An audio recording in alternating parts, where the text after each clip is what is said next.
And we're live. Hey everybody, this is Angela Sasser of angelasasser.com, fantasy art and character art and lots of cool arty things. This is my monthly hangout where I just chat about what I've been up to this month and answer questions about art, life, and everything else.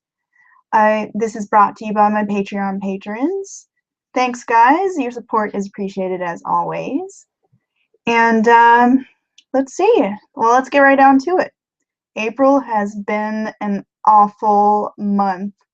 April Fools on me for real. Like, it's been probably one of the most difficult months I've had in a long time because, well, let's see. It started off with recovering from food poisoning, which is why I canceled March's hangout. And then after that, my significant other was hospitalized with complications from bronchitis, which was very scary. He was hospitalized for about a week, so thankfully he's doing much better now, but that was really, really scary for us. And then after he came home, he got the flu, and he gave the flu to me. So it's been a month of stress and medical issues and just craziness. Like, I can't even, it's tough, guys. I haven't really been able to do much art. I haven't really gone back to work until I think last week is my first time back at work and actually getting some art done. Because I don't know about you, but for me, my art comes from a place of tranquility. So when my life is chaotic and I'm stressed out or things are happening, my mind is going a million hours per minute, I really cannot focus long enough to do art. And for me, it requires organization and concentration, and my art comes from that. It comes from tranquility, and it's hard to explain because I know some artists who thrive off of that kind of thing, and I guess I'm not that kind of artist because I just really haven't been able to draw, and it sucks because when art is your job, then I'm not doing my job, I'm not getting paid, I don't have paid sick days, so yeah, that makes it especially difficult. And I think when you're sick, especially when you're a freelancer, you do a number on yourself, adding to your own stress because you're like, oh, I'm sick, I can't draw. Oh no, what's wrong with me? I can work through this. Why am I not strong enough to work through this? And that just makes it worse. So if you guys ever end up going through that same kind of situation, I implore you to be gentle with yourself because it adding to your own stress and treating yourself like you're a machine who should just be able to make whatever, like you can just print the art out of your brain. Wouldn't that be nice? It's not healthy. So I've been trying to tell myself that it's okay to be gentle with myself and just not be so hard on myself, because I will probably have to drop a few things I wanted to do this month, and that doesn't make me happy at all. But sometimes life happens and you just have to roll with it, and so that's yeah, that's my month. But I did have some cool things happen too besides food poisoning and whatnot, and I want to show you that. So I'm going to screen share so I can show you some of the cool things. So screen share time. Bob, bob, bob, bob, bob. So first of all, let me show you this picture. You guys have seen it. I hinted at it a few times during the last few hangouts I've done. And now it's finally finished. It's a fan art piece of Nariko from Heavenly Sword, and this is part of a group project to redesign video game and comic book characters and give them, in my case, a more practical look, because if you've seen Nariko's original design, I gotta show you. Her original design, in my opinion, did not fit her very well. Here it is. It's very skimpy, and when you see her in the game, she is badass. She is a vamp, and her personality is very strong, and she has an attitude, and this attitude just did not. It was undermined by this like really skimpy stripper outfit, when everyone else in the game is pretty much in full armor, and it's winter. So there were so many reasons why this outfit didn't work for her. Like maybe if everyone had a tribal look, it would have worked. But since everyone else in the village didn't have a tribal look and they were in full armor, Naruko's outfit doesn't quite fit with her personality. So I redesigned it. I actually tried out a new shading method for this one, where I tried it in different layers as opposed to painting colors all in one layer like I usually do in Photoshop. So that was pretty fun. I learned a lot on this piece. You can actually download a wallpaper of it on my website at angelasasso.com. And it's actually part of an article, or this picture was included in an article called What Women Want in Women Characters. If you haven't seen it, it's over at Muddy Colors, and it's written by Lauren Pinapinto, and it features a lot of fun redesigns. You should give them a look. And talks about inclusion and geek culture and a lot of great topics that are worth discussion right now. So give it a read, and or just look at the cool art. So it was exciting to be a part of this article. It was actually headed by a group of female fantasy artists called Wi-Fi, or Women in Fantasy Art. And it's a secret group on Facebook that any female fantasy artist can join. But since it's secret, it doesn't show up in the group search, so just drop me a line and I can probably get you in the group.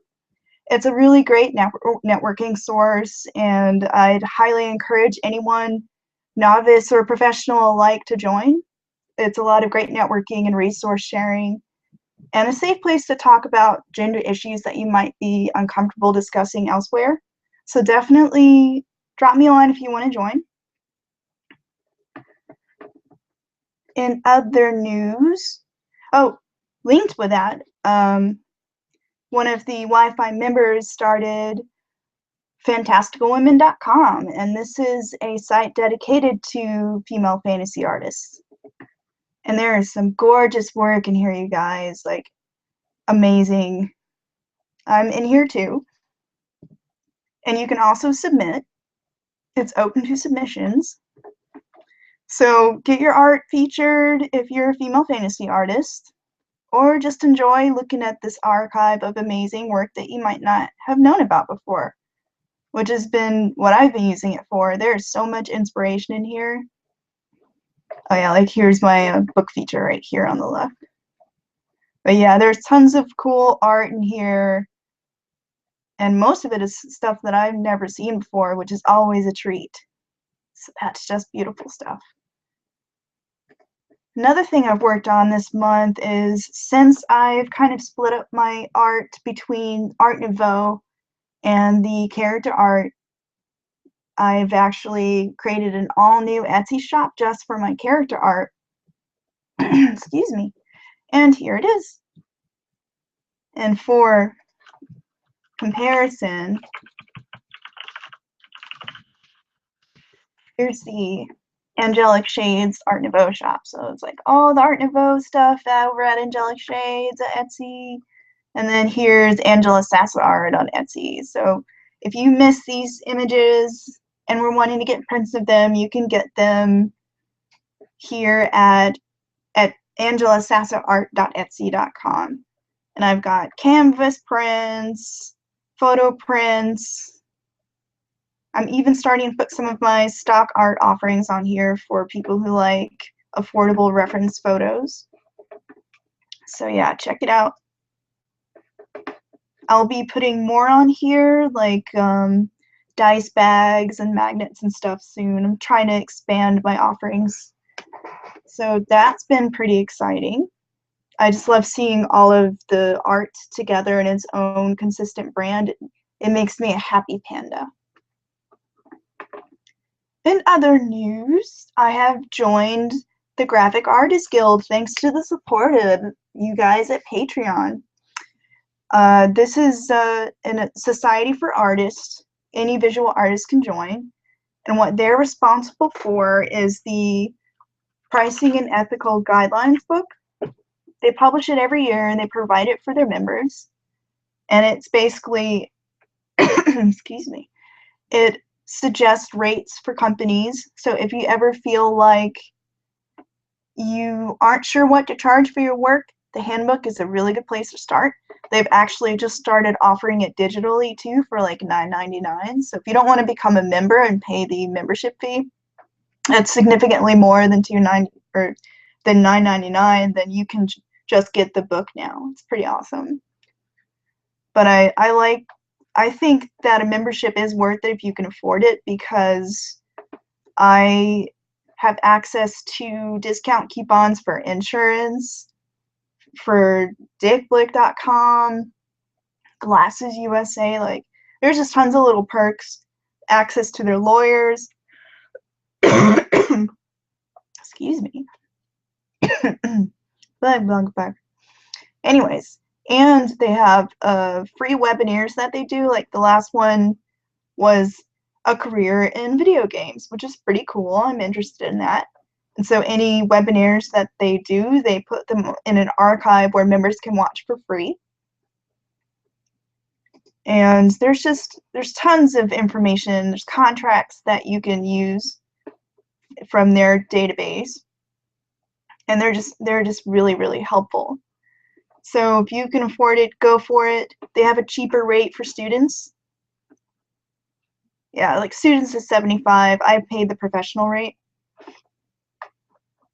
And they send you a pin, and it feels all official and stuff, like a shiny little pin I put on my bag. So that's cool. And let's see.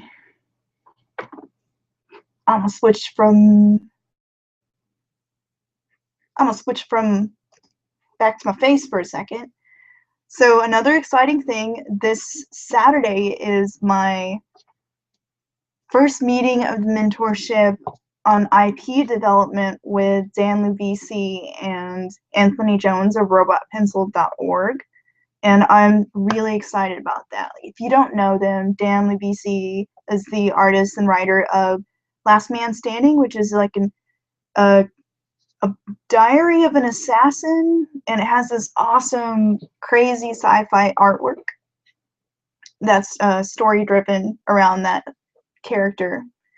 And then Anthony Jones has done a lot of amazing concept art, and he runs mentorships.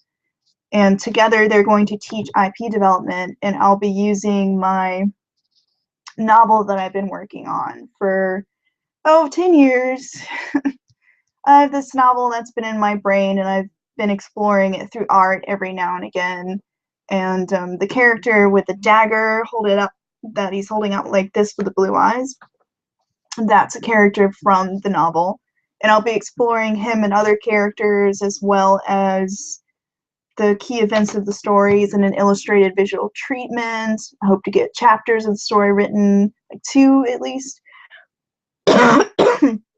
Excuse me again.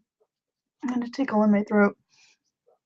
But so that's pretty cool. I'm super excited and scared, and it's gonna be a crazy workload because I know Anthony pushes his students hard.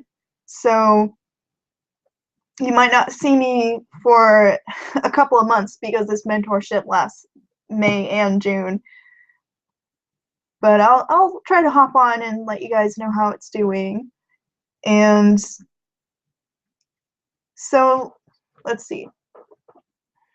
The next thing on the agenda is the giveaway. And excuse me. Since actually I want to show you the last giveaway sketch that I did because I was really proud of it. Back to screen share. The last giveaway sketch winner was Vanessa, and she requested a mischievous fairy. And so she ended up getting a sketch here of a mischievous fox fairy. So that's what the winner of tonight's giveaway will be getting. And I'm actually pulling rank on this one because there's only 2 people who are eligible to win.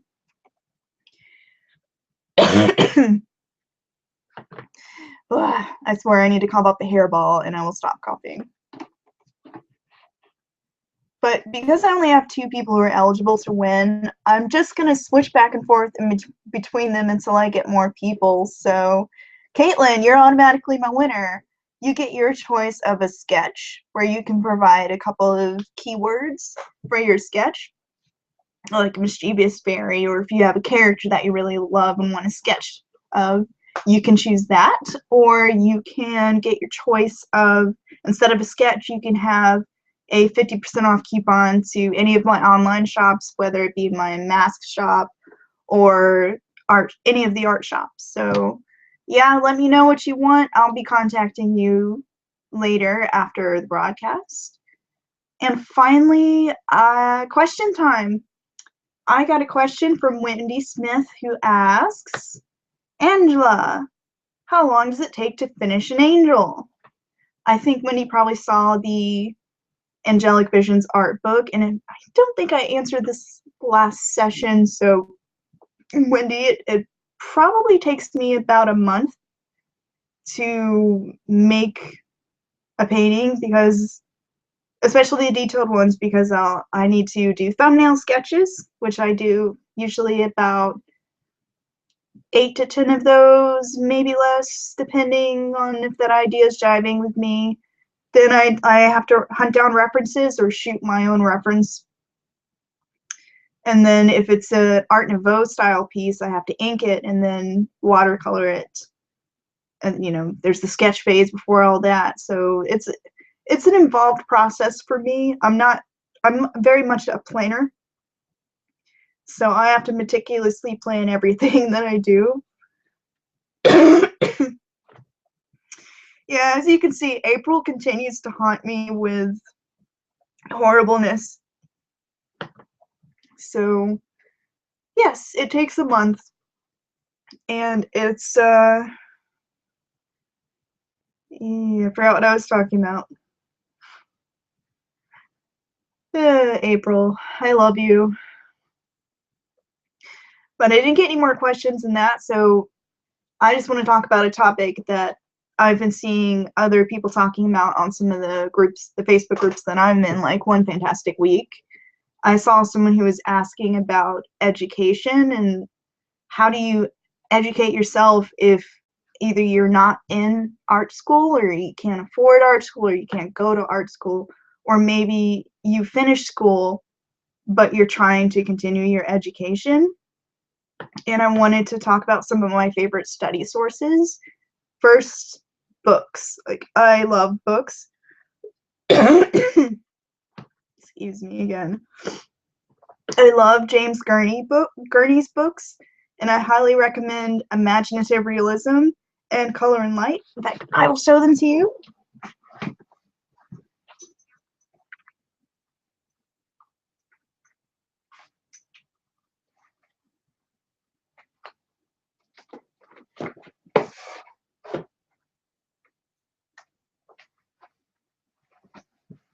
Here's one of them anyways. The other one is lost in the sea of books over here, like in my huge shelf over there. But this, if you get any of his books, get this one, because the Color and Light one's a bit technical, and I find this one to be a lot more approachable, and he just goes through his process, but also just talking about different observations on composition and what makes a good image and why, just really insightful things that will help you think about your art in a whole new way. It's really what my art education should have been. I will go as far as to say that much. So pick this book up. It is good. Framed Ink, which is another one. It's basically a book on composition, focusing more on abstract emotions and how you can convey narrative through composition and structure and whatnot. Oh, and that reminds me of something else I wanted to share with you guys. I've been studying composition. That's one of the few art things I was actually able to do this month. I just wanted to like pass them by the camera. You can see where I've been taking masterworks from my favorite artist and abstracting them in black and white. And what that does is to help me understand how the artist utilized the picture plane to create a certain mood. Like in this one, The Little Mermaid by Delac. It's very tranquil because of the really simple background. And also there's like an intimate interaction here between the two characters, just because it's just very simple and graceful. And that's one of my favorite pieces. I love it so much. And one more. I've got a whole bunch of these that I'm doing for painting drama right now, which is a class that I'm in. Sorry, I forgot to turn off my cell phone. And I'm also doing Proko sketches. So that's me trying to abstract animals, which is really hard. Birds are weird. They're like little balls with like ovals attached to them for wings. And I'm still getting hang of the whole volumetric assignments for Proko. Really proud of that camel. But that hamster broke my brain though. Like that hamster is crazy. It had no back legs. It was just like a tube of flesh with eyeballs. So that's some of the stuff I was able to do this month, even though I've been having a lot of trouble with medical issues and stress and whatnot. So studies, definitely a good thing. And back to the study resources for a minute. I actually, if you didn't know, I actually run a resource for artists called the Muses Library. And what the Muses Library is like this place where I actually review art books and talk about different elements of art marketing and review suppliers. And basically you can go there if you're not sure about an art book and if it's going to be useful for you and if you should spend your money on it. It will tell you how useful it is. Oh, hello, Arrow. I haven't talked to you in a long time. Angela. It's good to see you. But so definitely check out the Muses Library. I'll put a link to it in the description of the video once the recording of this Hangout goes up on YouTube. Let me silence my phone.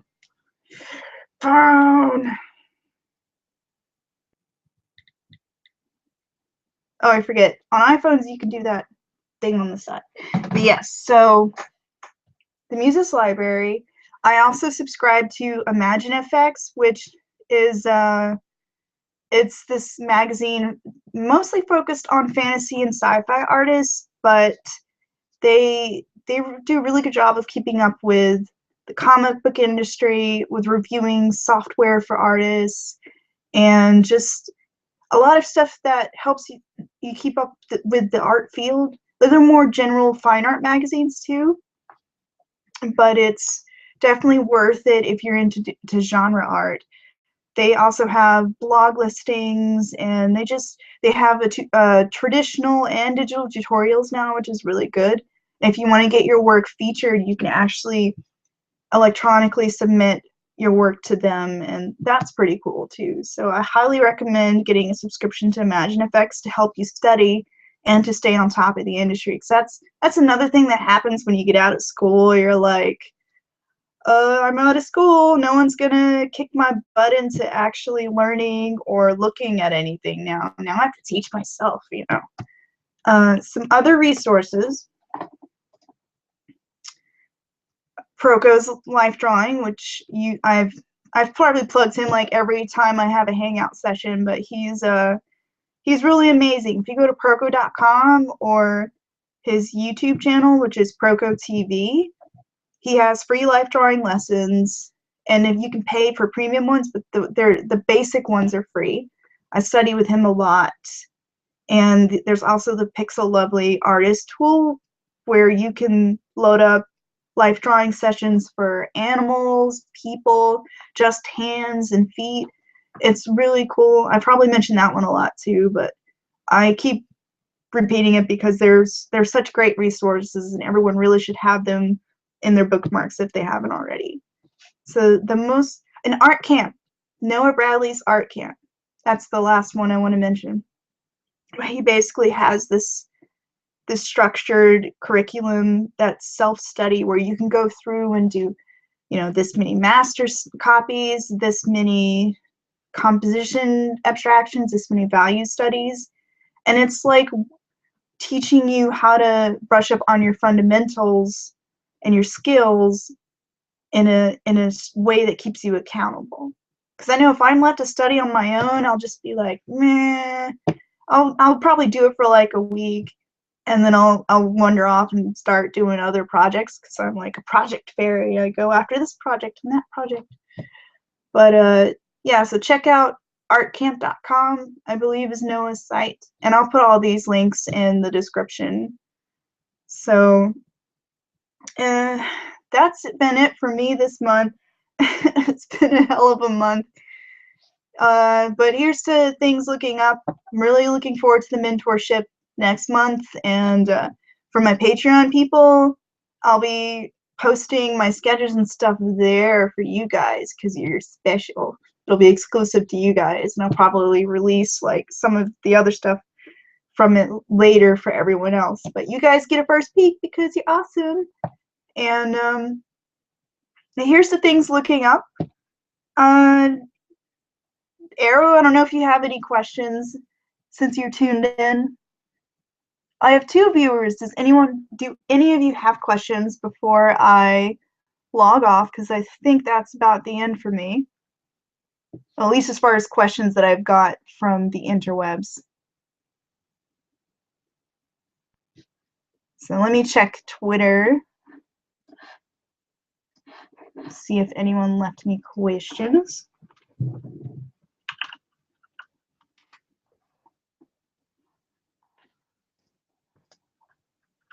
I feel so blind without my glasses. I'm like, if I put them on, you guys get this crazy like glare right in the middle.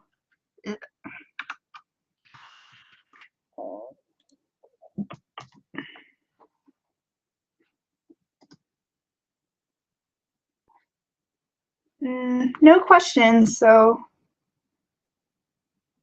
I think I'm going to call it a night then. Thanks for joining me, guys, and recording will go up after, or it should be up tonight, and I'll see you next month. As always, this Hangout is brought to you by my fantastic Patreon peoples. And yeah, you guys are great. So thanks again, and it's good to see you, Arrow. And I'll catch you next month. Bye for now.